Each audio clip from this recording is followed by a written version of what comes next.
Hey everyone, Hallie here. Today I'm going to be talking about the two brand new characters that were added into Marvel Rivals Season 1 in today's update.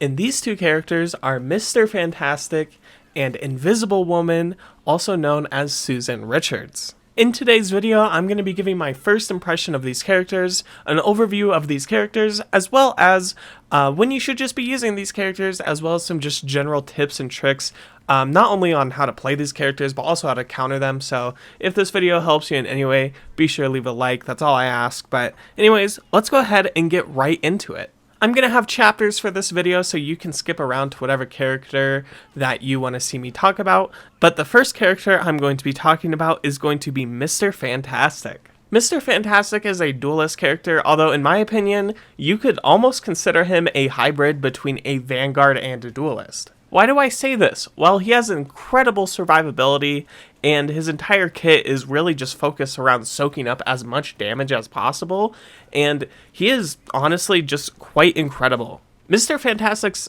primary attack is a punch ability, very similar to Groot's punch. And an important factor to understand about Mr. Fantastic is his passive ability, where as you use your abilities and all of your cooldown abilities and attack the enemies, you will gain elasticity. And once you gain 100% elasticity, you essentially go into almost like a Groot form. Imagine this like a Groot ultimate. That is what Mr. Fantastic transforms into. This ability is absolutely incredible and is likely going to be where you get a lot of your kills from. Some of the abilities Mr. Fantastic has is a dash ability where you can dash to an enemy or a friendly teammate. If you dash to a friendly teammate, you give them a shield, which is pretty useful. And again, plays into the idea of him being a almost sort of Vanguard hybrid character. He also has an ability called Rubber Grip, where you extend your arm forward, and if you hit an enemy, you can select another enemy and you can throw them together, or you can just slam the one enemy you attacked into the ground. It's just a nice little damage ability that you have. One of the most overpowered abilities in maybe Marvel Rivals at all, and definitely one of Mr. Fantastic's best abilities, is called Reflexive Rubber, where he stretches his body to absorb damage before launching stored damage in a certain direction wherever you're looking at. This ability might sound kind of simple on paper, however in practice it is absolutely incredible. You can soak up ultimates with no problem and just walk it off, and not only that, you shoot out a little bit of damage. It's not a complete like incredible amount of damage, and it doesn't scale proportional to like whatever damage you receive. It's like a flat rate. So if you get hit with a Iron Man ultimate, you're not going to be doing a crazy amount of damage when you reflect it. You're going to be doing the same amount of damage as if somebody fully just attacked you. When you use this skill, you have 300 additional health. So again, it is just incredible survivability and very useful because Mr. Fantastic really doesn't have much mobility outside of his dash ability. However, that you can only use if there's a teammate nearby, or maybe if there's like an enemy you can somehow dash away from, like to them and get away. I'm not too sure, but yeah, just an incredible ability for his kit. Incredible survivability. You can use it to block damage. And just super useful.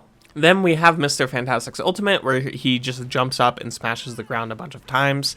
It's pretty simple, but very useful. Now let's go ahead and get into some tips for his kit. The first thing I'm going to talk about is his ultimate ability. When you use this ultimate ability, you want to try and find low elevation points. Like, try to find low ceilings is what I'm saying. That way, when you bounce off the ceiling, you bounce off the ground and then you hit the ceiling and you're going back down to the ground way faster, which means you're going to be doing a lot more damage a lot more quickly.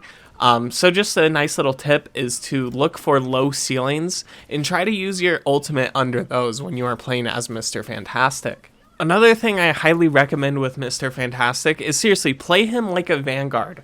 Don't get too aggressive. You're not Spider-Man. You don't have incredible mobility, but you have a ton of health and you have a lot of survivability. So as long as you're playing with your healers, and your healers know to heal you, you can absolutely get some incredible moments with Mr. Fantastic, and he just has such incredible survivability where you can draw the attention of the enemy team and hopefully allow your teammates to get some kills. And not to mention, you also have incredible damage output yourself as Mr. Fantastic. Another thing I highly recommend with Mr. Fantastic is always use your abilities and focus on your elasticity cooldown, because that's going to be the main thing you want to focus on when playing as Mr. Fantastic, is getting your elasticity to 100%. That way you can go into, essentially, I'm going to call it your Hulk form, where you just destroy the enemies and get a bunch of health and are able to do a bunch more damage. Always use your abilities. Every ability that you have in your kit gives you additional bonuses for elasticity, so just be sure to use that. Another thing I highly recommend with Mr. Fantastic on the point of playing him like a Vanguard character is always use your dash ability, and make sure to use it on your teammates because you give them a little shield, and that little shield can be very useful. And you can also possibly get the attention of the enemy whenever you dash to your teammate. So it's just really useful. Be sure to just always use your abilities as Mr. Fantastic. He is very much a ability-focused character, and he is a fantastic character. Just don't play him too aggressively, and he's just incredibly strong. When would I recommend playing Mr. Fantastic? Well, Mr. Fantastic almost fits a similar role to tank characters like Captain America or Thor, where they are kind of like a tank character, but they also do focus on damage output. I would very much highly recommend playing Mr. Fantastic not as your primary tank, but if you have like a Penny Parker as your tank and maybe like a Groot, and you just feel like you need more damage absorption, and they're getting through your enemy lines too quickly, maybe play Mr. Fantastic. If you already have a really strong front line and you can defend against the enemies, but you need additional help with like pushing up and trying to get more kills and trying to be more aggressive, maybe Mr. Fantastic won't be the best choice just because he is more so like a frontline duelist as opposed to one that pushes up and causes disruption. Overall though, you could really pick Mr. Fantastic anytime you need a duelist. Similar to all the duelists in this game, except for a very specific few, he fits just a very fantastic role, no pun intended, and he plays a great role in healing your team and providing shields. He is just a very good character all around, so you really can't go wrong when picking him, mainly just whenever you need a duelist. He is also a fantastic character for anti-air. His dash ability can be used on characters like Spider-Man or Iron Man, and it can really throw off these flying characters, so he is a fantastic character, surprisingly, for anti-air, which is pretty interesting. Now that I gave a general overview for Mr. Fantastic, let's go ahead and look at Invisible Woman. Invisible Woman is a strategist within Marvel Rivals, and she is very complementary to Mr. Fantastic. Her healing is very similar to that of Luna Snow's, where her primary attack also acts as a healing, where whenever your teammate is low on health, you can shoot them with your primary attack and it will heal them. It is pretty much identical to Luna Snow, and it is a pretty solid healing that you have as Invisible Woman. The other source of healing that Invisible Woman has is a shield that she has as her right click, or if you are on controller like myself, her left trigger ability is a shield that she can give to her teammate. This shield has 300 health and also heals your teammates. Those are her two main sources of healing, and pretty much her only sources of healing outside of her ultimate. Invisible Woman's passive is, no surprise, to go invisible. Invisible Woman has a double jump, and whenever you use this double jump, you will go invisible, or if you're just out of combat for a little bit of time, you will go invisible. And this is proper invisibility. The enemies cannot see you, and it is quite powerful. So, be sure to use this invisibility, and specifically her double jump, whenever you're in a sticky situation, and you don't want to be seen. However, it is very important to note that whenever you do attack, her invisibility goes away, so just keep that in mind. Now let's go ahead and look at the two offensive abilities that Invisible Woman has. Invisible Woman has a Psychic Blast where she can choose to either shoot enemies outwards or inwards. from her blast, and this is just a pretty solid knockback tool, or it can be used to help clump enemies together. Think like Groot's ultimate. Very useful if you are trying to just clump enemies together. And it could be paired with something like Iron Man's ultimate, or it could be paired with your other ability called Psychic Vortex, where you essentially just shoot out a little area of effect fireball that damages any of the enemies that get in its area. This ability is actually quite powerful and does a significant amount of damage and can get enemies away from clumping up in a certain area.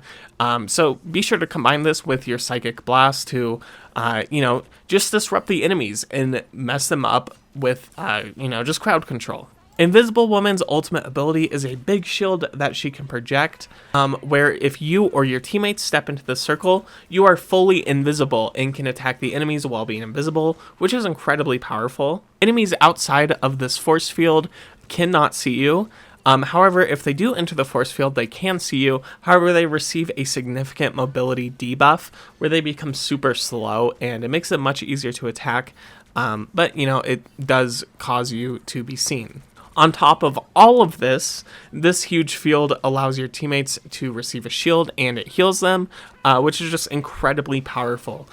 This ultimate should be used whenever you are trying to push a point or trying to make a big push, similar to all the other strategist ultimates within this game. This ultimate is just incredibly powerful. So that's a full overview of Invisible Woman's kit. Let's go ahead and look at some tips and tricks on how to use her. Invisible Woman reminded me a lot of characters like Loki, where they have strong damage potential, but they also have strong healing potential. My main gripe with Invisible Woman's kit is her single target healing. Her primary attack is going to be your main source of healing, as well as giving your teammates shields. However, whenever your shields are on cooldown, it's going to be your primary attack that is how you are going to be healing your teammates. And my issue with this is, if you're healing your teammates with your primary attack, that means you can't attack the enemies. So you have to play a lot more passively, which is just kind of frustrating. And although she does have offensive abilities that do kind of make up for this, it's not the type of offensive abilities where you can really hold your own and fully kill the enemies. Her offensive abilities are more disruption based. So Invisible Woman is definitely a strategist character who should stick with her team. And try not to be too aggressive, although she can definitely attack the enemies. And she certainly does have some strong offensive capabilities. I mentioned earlier how you will want to use your Psychic Vortex in combination with your ability to pull enemies inwards. That is a very strong ability, and using your Psychic Vortex, that area of attack ability, is very useful, specifically in choke points. You can use that ability in a choke point, and it is incredibly effective. And it will either force the enemies to take a ton of damage, or force them to push forward, and then you can kill them, or push back, which allows you to just have a little bit more space. So incredible abilities overall, and focus on using them in choke points specifically. Additionally, be sure to use your shields whenever possible. Even if enemies aren't nearby, they provide healing, which is just very useful overall. So be sure to use her abilities and use them intelligently, because things like the force field, although it technically doesn't have a cooldown, if it breaks fully, it has 300 health, and if it breaks fully, then it goes on cooldown. So just be smart, because if you lose your shield, then you only have your primary fire to heal, which is just not very strong. So just keep an eye out and play with your team. I also highly recommend using your double jump ability, which applies invisibility whenever you're just alone, and you can, essentially when playing Invisible Woman, you're probably not going to win a 1v1. So you should use this ability to just run away. So always have your double jump in backup, and try not to use it too much in combat unless you know for a fact that you will be able to have it fully cooldowned by the time you might need it. So that is Invisible Woman. Now, when should you be playing Invisible Woman? I would recommend playing Invisible Woman whenever you need to buff your teammates, whenever your teammates need an extra push. I really wouldn't recommend playing her when your teammates need healing. I feel like characters like Jeff and characters even like Loki do healing better than Invisible Woman does. But what Invisible Woman does better than both of those characters, and really all the other strategists, is her ability to boost up her teammates and provide them with things like shields, and especially her ultimate is incredibly powerful and can really change an entire match. However, if you're looking for healing, Invisible Woman does honestly lack in healing, and especially survivability. She really can't handle her own, at least like in combat, it can definitely be frustrating at times, because even characters like Jeff are incredibly powerful in just one-on-one battles. So just something to keep note of. But I'm not saying she is bad, and she is honestly quite strong as a strategist character. And I would compare her very much to a character like Luna Snow. So that's my main takeaway with Invisible Woman. Essentially pick her whenever you want to boost your teammates.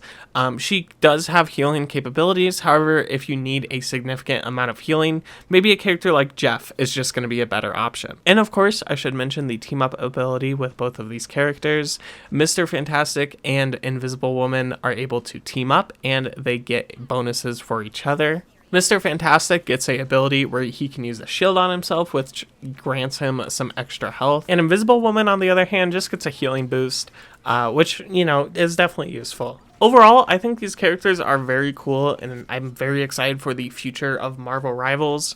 And that's going to kind of wrap off this video for today. If this video did help you guys in any way, or you learned anything from it, or just want to support the channel, be sure to leave a like. It really does help me a lot. And subscribe if you want to see more Marvel Rivals content. But yeah, thank you all so much for watching to the very end of this video. It really does mean a lot. And I will see you all in the next one. Bye-bye.